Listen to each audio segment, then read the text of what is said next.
Sir, जो ये Covid का अभी जो शोर शराबा शुरू हो गया है, हमें क्या प्रिकॉशन करना चाहिए बचने के लिए, थोड़ा उसमें। देखिए, कोविड का जो भी आप देख रहे हैं प्रोपेगेंडा मीडिया में, उससे बचने का सिर्फ एक ही तरीका है, आप टीवी बंद कर दें। टीवी ना देखें आप, बड़ा ही खतरनाक है, क्योंकि टीवी देखेंगे तो दिन में डर आएगा ही आएगा। टीवी बंद कर दें। जिस तरह से भूत की फिल्म देखने से हमें डर लगता ही लगता है। या फिर एक और तरीका है, अगर ये तरीका आपको भा नहीं रहा है, तो यहाँ से जब बाहर जाएंगे तो रास्ते में यहाँ पे एनआईटी की दुकान है, वहाँ बर्तन का दुकान, वहाँ से थाली खरीदिए और एक चम्मच खरीदिए। दिन में 3 बार, सुबह उठते ही 5 मिनट थाली बजाना है, ताली बजाना है, दोपहर को लंच के बाद बजाना है, खाने समय से पहले भी बजाना है। ये करेंगे तो पहले की कोरोना भागा था, तो इस बार भी भागेगा, जरूर भागेगा। अगर डॉक्टर साहब इस बार कोरोना नहीं भागा फिर क्या होगा? देखिए, कोरोना तो जैसे मैंने आपको बताया कि सर्दी जुकाम बुखार को नया नाम दिया है, लेकिन अगर बाई चांस अगर वही माहौल बना दिया और लॉकडाउन करने में सक्सेसफुल हो गए तो इस बार गरीब नहीं बचेगा। पिछली बार जो गरीब थे वो सड़क पे आ गए थे, इस बार वो पेरिश हो जाएंगे, खत्म ही हो जाएंगे। आपकी लड़ाई कोरोना से ही क्यों होती है? कोरोना से नहीं, मेरी लड़ाई षड्यंत्र से है। कोरोना के नाम पे षड्यंत्र हो, मंकी पॉक्स के नाम पे षड्यंत्र हो, कैंसर के नाम पे षड्यंत्र हो। कैंसर सुनने में भयंकर बीमारी लगती है, लेकिन आज हमने जो एग्जाम्पल मैंने दिखाया, अपने पेशेंट्स यहीं बैठे हैं, उसके बाद आपको पता चल गया कि भयंकर नहीं है। पेशेंट्स बड़े से बड़े हॉस्पिटल में 10 साल 15 साल चक्कर लगाए, और जब हमारे सिंपल सा डाइट जो आप सबको पता है लेना शुरू किया, कुछ दिनों के अंदर पूरी तरह ठीक हो गए।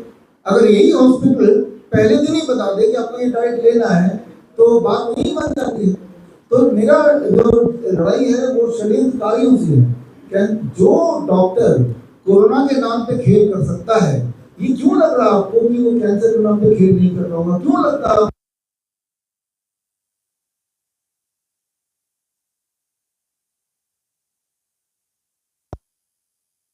क्या ये डॉक्टरों को नहीं पता? उन्हें पता है। वो जो गब्बर का जो एक गैंग है उसके ही सदस्य हैं, वो कालिया सांबा है, इसीलिए वो उन्हीं की भाषा बोलेंगे, डब्ल्यूएचओ की भाषा बोलेंगे। तो मेरी लड़ाई कोई कोरोना से नहीं है, मेरी लड़ाई कोरोना के नाम पे जो षड्यंत्र कर रहे हैं उससे है। एक सवाल है जैसा कि सर आपने अभी कैंसर पेशेंट आए और लिवर के और जैसे किडनी के पेशेंट, तो जो WHO के थ्रू जो रिसर्च लेबोरेटरी है जो एलोपैथिक की, तो क्या वो बेकार है? जैसे कि आपका जो प्रोपेगेंडा है, जैसे कि ये सारी चीजें आपने बताई, तो जो इतना उसमें खर्च होता है, जो इतनी बड़ी उसमें रिसर्च लगती है, तो उसको आप किस तरह से, क्या मतलब वो बेकार चीजें हैं क्या? हाँ, देखिए, आपका सवाल बड़ा क्लियर है कि भाई इतना बड़ा रिसर्च हो रहा है देश में, ICMR के ऊपर हर साल हमारा टैक्स का 2000 करोड़ जा रहा है, WHO को 1 करोड़ खर्च करते हैं, वो बेकार है क्या? That is your question. उसके जवाब में ये किताब निकाला है। जो पूरे दुनिया में जो रिसर्च हो रहा है, वो रिसर्च आप में से किसी ने देखा या पढ़ा नहीं होगा। मैंने वो सारे रिसर्च इसमें डाले इस किताब में, यही इसका पहला भाग है।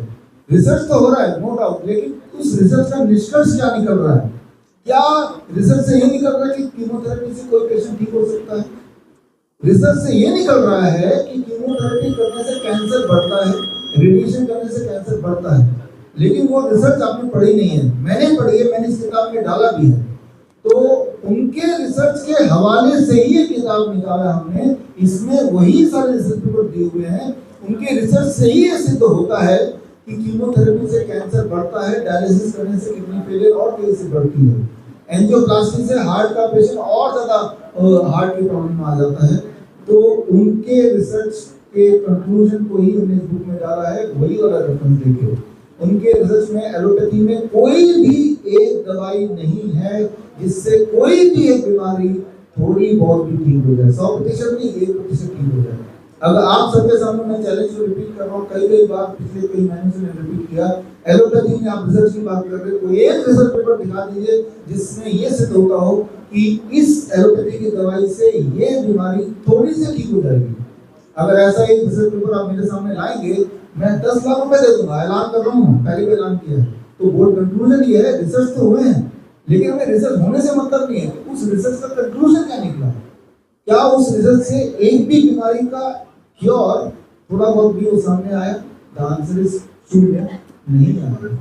सर जैसा कि आपने कहा कि ये मतलब डायलिसिस करने से और ज़्यादा बढ़ जाता है या कीमोथेरेपी रेडियोथेरेपी वगैरह, मैं सर लगभग 10 साल एज एलोपैथी डॉक्टर के साथ रहा, रेडियोलॉजिस्ट के साथ रहा, मैं यूरोलॉजिस्ट के साथ रहा, मेडिसिन फिजिशियन और एज ए मेडिकल लैब भी मैं रहा, तो 10 साल लगभग इस फील्ड में गुजारे। आप जिस रिसर्च की बात कर रहे हैं, मैंने वो फैक्ट्री भी देखी है जहाँ पे ये एलोपैथी दवाइयाँ बनती हैं। मैं मुंबई में, चेन्नई में 2 जगह देख के आया, आप जिन चीज़ों की बात कर रहे हैं। और कई सारे डॉक्टर्स, मैं दो डॉक्टर्स हैं जिनको पर्सनली जानता हूँ, वो डॉक्टर कैंसर से ठीक हो गए और आपके यही एम्स दिल्ली में ही ठीक हो गए, तो उनका यहाँ इलाज चलाता है। एम्स में सर सब जाऊँगा आइडिया नहीं है। तो क्या वो जो लोग इतना स्टडी करते हैं और बहुत ज़्यादा रिसर्च होता है, जैसा कि मैंने आपसे पहले भी कहा, इतना लंबा MBBS करना, MD करना, फिर बहुत सारा रिसर्च करना, जो कीमोथेरेपी की मशीनें आना या रेडियो मशीनें आना, ये सारी मशीनें जो हैं आप उनको चैलेंज कर रहे हैं। आप लगातार चैलेंज करते चले जा रहे हैं। तो ये इस पे जो पैसा खर्च हो रहा है, अल्टीमेटली पैसा जनता का ही खर्च होता है, तो टैक्स में पैसा जाता है गवर्नमेंट का। तो इनको ये तो क्या ये बंद हो जानी चाहिए जो रिसर्च चल रही है वो बंद होनी चाहिए, वो रिसर्च की दिशा गलत है। मैं आपको एग्जांपल दे रहा हूँ, जैसे आयुष मिनिस्ट्री ने ये साबित किया, जो हमारा कोविड सेंटर में आके 3 स्टेप ग्लूटाइड से इंसान ठीक हो जाता है, उन्हीं की पेपर है, लेकिन जनता तक पहुँचाया नहीं पहुँचाया, क्योंकि उसमें ड्रग इन्वॉल्व नहीं है, उसमें कोई मनी ट्रांजेक्शन इन्वॉल्व नहीं है। जो आज अपने पेशेंट को बोला, ये भी रिसर्च आयुष मंत्रालय का ही है, DIP डाइट का, लेकिन क्या ये रिसर्च पेपर मीडिया के माध्यम से जनता तक पहुँचाया? नहीं पहुँचाया। क्यों नहीं पहुँचाया? क्योंकि इसमें कोई बिजनेस मॉडल नहीं है। इंसान अपने घर में खुद ही ठीक हो जाएगा, किसी को मॉनिटरी बेनिफिट नहीं है। और आप जो फैक्ट्री की बात कर रहे हैं, जाहिर सी बात है, आप गए, दवाइयाँ हैं तो फैक्ट्री से बनती हैं, लेकिन क्या उस दवाई से पेशेंट ठीक हो रहा है? आपने अभी बोला कि 2 पेशेंट ऐसे हैं जिनका जो कैंसर से ठीक हुए, जो डॉक्टर ऐसे हैं।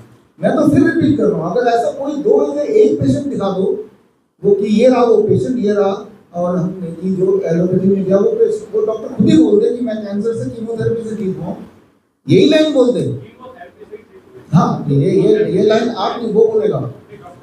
हाँ, अगर वो बोल दे तो मैं तो 10 लाख रुपए देने को तैयार हूँ भाई। और ये तो कोई प्राइवेटली नहीं बोल रहा हूँ, मैं तो ओपनली पब्लिकली बोल रहा हूँ, ये लाइव चल रही है और ये पहले भी बोल चुका हूँ। तो लेकिन आज तक कोई क्यों नहीं आया? क्योंकि वो ठीक होते नहीं है, उनको खुद ही पता है। कीमोथेरेपी के बावजूद भी इंसान जिंदा रहते हैं, कीमोथेरेपी के वजह से नहीं जिंदा है, कीमोथेरेपी के बावजूद भी जिंदा है। हमारी बॉडी तब भी जिंदा रह सकती है कीमोथेरेपी से लड़ते हुए। जी डॉक्टर साहब नमस्कार, मेरा नाम राजीव राही है, सच की रफ्तार से। डॉक्टर साहब, बुद्ध लोगों को लेकर नौजवान युवक को हमेशा भटकाया जाता है, गुमराह किया जाता है। आयुर्वेदिक का इसका भी कोई इलाज है? आप क्या रूपरेखा, क्या रणनीति बनाई है इसके लिए? गुप्त रोग के लोग शिकार हो जाते हैं, नौजवान लोग। देखिए, इसके 2 पार्ट में इससे मैं जवाब देता हूँ। एक तो आप बात कर रहे हैं इनफर्टिलिटी की या इरेक्टाइल डिसफंक्शन की, ED जिसे बोलते हैं ना, तो 2 पार्ट में आंसर है। पहले पार्ट में आंसर है, पिछले 2-3 साल में इरेक्टाइल डिसफंक्शन या इनफर्टिलिटी कई गुना बढ़ गया, खासतौर पर वैक्सीन लगाने के बाद। जो लोग सुन रहे हैं उनको पता है कि वैक्सीन लगाने के बाद उनकी जो क्षमता है, सेक्स की क्षमता, वो काफी कम हो गई। लेकिन ये एक ऐसा टैबू है भारत में, किसी को खुल के बता नहीं सकते। ये तो भी प्रॉब्लम बढ़ गई है। लेकिन अब करना क्या है, आपका सोल्यूशन क्या है? हमने ये देखा है, जब एक इंसान 3 महीना से 4 महीना DIP डाइट पे रहता है, तो उसका इरेक्टाइल डिसफंक्शन भी ठीक हो जाता है, इनफर्टिलिटी भी ठीक हो जाता है और बच्चा भी पैदा हो जाता है। ऐसे बहुत सारे एग्जांपल्स हैं। तो ऐसे पेशेंट्स के लिए मेरी यही सलाह है, आप जहाँ पे बैठे हैं, आप DIP डाइट 3 से 4 महीने तक फॉलो कीजिए और आप रिजल्ट देखेंगे। DIP डाइट क्या है ये जानना है तो इस किताब में मैंने डाला ही है, इस किताब से पढ़ लीजिए। और याद रखिए, हर 4 महीने में हमारा पूरा खून नया शुरू हो जाता है। अभी जो खून का एक बूंद आप सबके बॉडी में, मेरी बॉडी में है, 4 महीने बाद जब मिलेंगे, इस खून का एक बूंद भी नहीं रहेगा, वो सारा नया हो जाएगा। इसीलिए मैं बोलता हूँ 3 से 4 महीने लग सकते हैं, but erectile dysfunction can be cured, infertility can be cured, और हमारे पेशेंट भी क्योर होते हैं। और ऐसे टेस्टिमोनियल हमने अपने अलग अलग ग्रुप में डाले हैं। अगर आपको ऐसे पेशेंट के सक्सेस स्टोरीज के बारे में जानना है तो www.coronakaal.tv में जाके आप हमारे 10,000 से ज्यादा टेस्टिमोनियल देख सकते हैं। उनमें से कुछ टेस्टिमोनियल ये भी मिल जाएंगे आपको।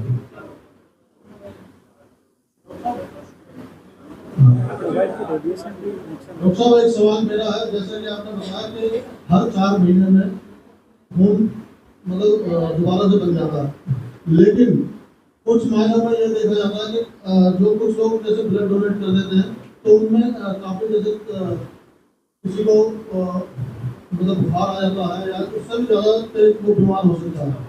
हाँ। और हुआ भी है ऐसा, तो उसके लिए क्या करना पड़ेगा? मैं तो ये बोलता हूँ कि ब्लड ट्रांसफ्यूजन या ब्लड डोनेशन टाइफाइड की स्थिति बन जाती है बन जाती है, तो ब्लड डोनेशन को मिनिमाइज करना चाहिए। ब्लड डोनेशन कोई अच्छी बात नहीं, जब भी आप ब्लड डोनेशन करते हैं, ब्लड डोनेशन करने से आपके बॉडी में आपकी इम्यूनिटी काफी नीचे चली जाती है, बॉडी को फिर बहुत मुश्किल पर करना पड़ता है आपको नॉर्मलाइज करने के लिए। ब्लड डोनेशन आप क्यों करते हैं? वो ब्लड जाता कहाँ है? आपको लगता होगा किसी पेशेंट को फायदा हो रहा होगा, उस ब्लड को यूज करके कोई एक पेशेंट का ब्रेस्ट सर्जरी या कोई ऑर्गन निकाल रहे होंगे तब ब्लड दे रहे होंगे, क्योंकि उस सर्जरी की भी जरूरत नहीं है, हमने आपने बताया भी। तो blood donation can be injurious, it is injurious. इस बात की अगर डिटेल में आप जानना चाहते हैं तो मैंने एक किताब भी निकाली है, क्योर फॉर ब्लड डिसऑर्डर। उसको पढ़ेंगे तो आपको समझ आ जाएगा कि ब्लड डोनेशन के क्या नुकसान है, ब्लड ट्रांसफ्यूजन के क्या नुकसान है, क्यों नहीं कराना चाहिए, उसका ऑल्टरनेट क्या है। हमारा बॉडी बड़ी तेजी से खून बनाता है। आप सिर्फ इतना करेंगे कि ग्रीन जूस, पालक का जूस, ग्रीन मतलब क्लोरोफिल का जो केमिकल स्ट्रक्चर है वो हीमोग्लोबिन से मैच करता है। जब आप पालक के जूस को पिएंगे तो आपका ब्लड बॉडी खुद ही बड़ी तेजी से ब्लड बनाएगा। यहाँ तक कि जो ऐसे पेशेंट हैं थैलेसीमिया के छोटे बच्चे जिनको हर महीने ब्लड ट्रांसफ्यूजन की जरूरत पड़ती है जिंदगी भर, जो को हमारे DIP डाइट प्लस पालक के जूस में और 0 वोल्ट और थेरेपी में रहते हैं, तो उनका बॉडी भी बड़ी तेजी से ब्लड बनाता है, उनकी भी ब्लड ट्रांसफ्यूजन की जरूरत पूरी तरह खत्म हो जाती है। तो that is answer to this question. जैसे कि कोरोना की सुनने में आता है। डॉक्टर साहब नमस्कार, मेरा एक महत्वपूर्ण सवाल है कि कोरोना की जैसे वापसी हो गई है, कई केस आ रहे सुन रहे हैं, तो क्या लोगों को क्या संदेश देना चाहेंगे कि हमको सामना किस प्रकार करना है?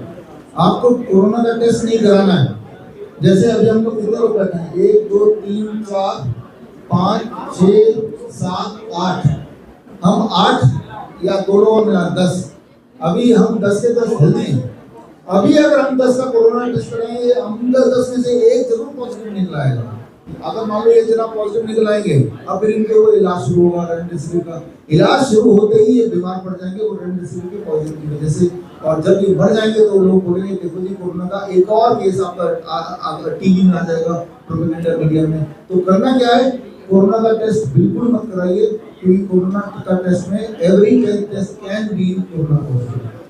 डॉक्टर साहब ये तो आपने सही कहा, लेकिन पहले एक ऐप चला था और जो ऐप लोगों ने डाउनलोड किया था तो वो पूरी लोकेशन दे रहा था और वो बंदों को उठाया जा रहा था और उनको ले जाके जबरदस्ती किया जा रहा था भर्ती।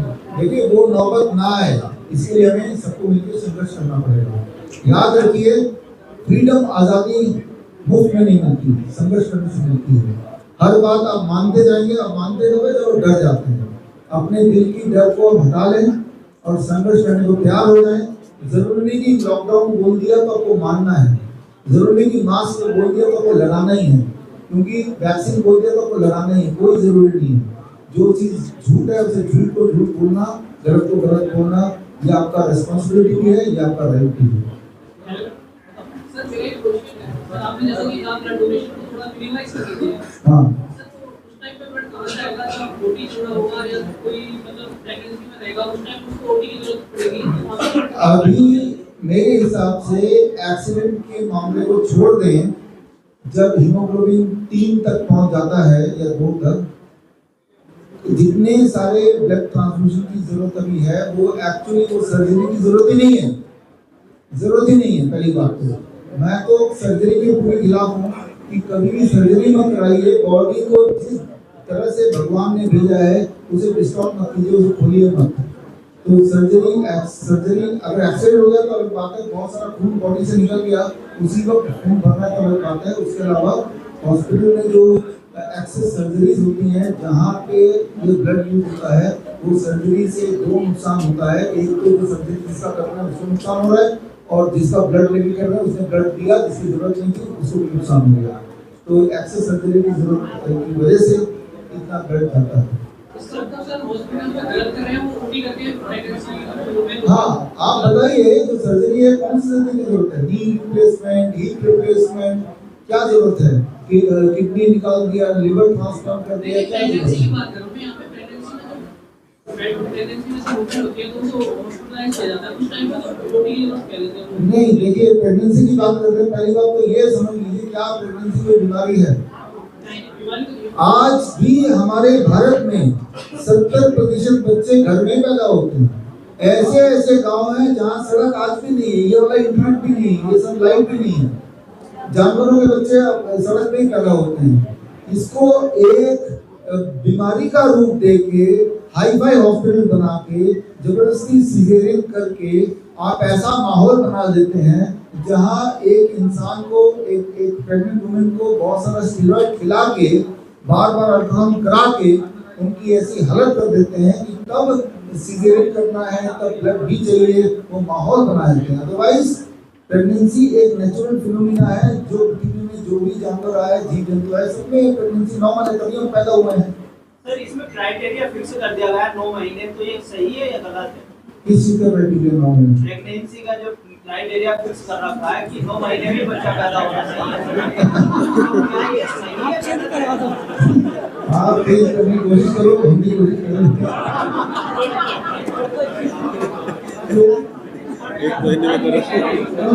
आखिरी सवाल है, आपने बोला खून डोनेट नहीं करना चाहिए, मतलब उसको अवॉइड करना चाहिए। अवॉइड करना चाहिए। तो कई डॉक्टर ये भी बोलते हैं खून जमने से, गलने से अटैक आ सकता है। उस डॉक्टर को आप डोनेट कर दो, उनको भी तो आ सकता है। आप देखो कितने डॉक्टर जो ब्लड डोनेट करते हैं, ये भी देखो, आपसे करा रहे हैं, जाओ खुद कर दो। ज्यादा जिसको अटैक आता है डॉक्टर ये बोलते हैं कि आपको खून डोनेट करना चाहिए। नहीं, ऐसा नहीं है, इसका उल्टा है। ऐसा इसका उल्टा है। बहुत ज्यादा ब्लड डोनेशन करेंगे तो उससे आपका जो बॉडी का होमोस्टेसिस बिगड़ जाएगा, बैलेंस बिगड़ जाएगा, उससे आपका जरूर सब ज्यादा नहीं देना चाहिए, कम से कम। हाँ, और भी कोई सवाल किसी का? हाँ, एक लास्ट सवाल मेरा भी है। हाँ, कोविड जैसी कोई बीमारी है नहीं। कोविड कोई बीमारी नहीं है, ये फ्लू है। खांसी जुकाम बुखार का नाम ही कोविड दे दिया उस टेस्ट के बाद। हाँ, सर मैं जानना चाहूँगा, 1 साल का कम से कम लॉकडाउन लगा था और पूरा जो देश कहा जाए पूरी दुनिया में ज्यादातर जितने भी देश थे सब में लॉकडाउन लगा, तो ये क्या सरकार का प्रोपेगेंडा था या क्या था? ये WHO के अधीन जो देश हैं, जिसमें भारत भी एक है, WHO का प्रोपेगेंडा था ये। जो देश अब 2020 में देखिए, जो देश WHO के कंट्रोल में नहीं थे, जिनका नाम मैंने लिया, अफ्रीका के कई सारे देश, वहाँ कोई लॉकडाउन नहीं था, कोई सोशल डिस्टेंसिंग, कोई मास्क नहीं था। तंजानिया, बुरुंडी, हेटी, WHO के अधीन जो देश हैं, जैसे अभी US WHO के अधीन नहीं है, तो वहाँ कुछ नहीं होने वाला। भारत WHO के अधीन है, तो भारत में ही वो लॉकडाउन लगेगा, राइट? तो वो WHO के अधीन हमारी सरकार, जिसके अधीन हम, ये। हाँ, अभी आप सही बोल रहे हैं, पेंडेमिक ट्रीटी अभी साइन हुआ है और उसका इफेक्ट आप देख रहे हैं प्रोपेगेंडा मीडिया में। ऑलरेडी कोरोना का केस शुरू हो गया। हाँ, वो करेंगे, तभी समझ करना पड़ेगा, लड़ना पड़ेगा।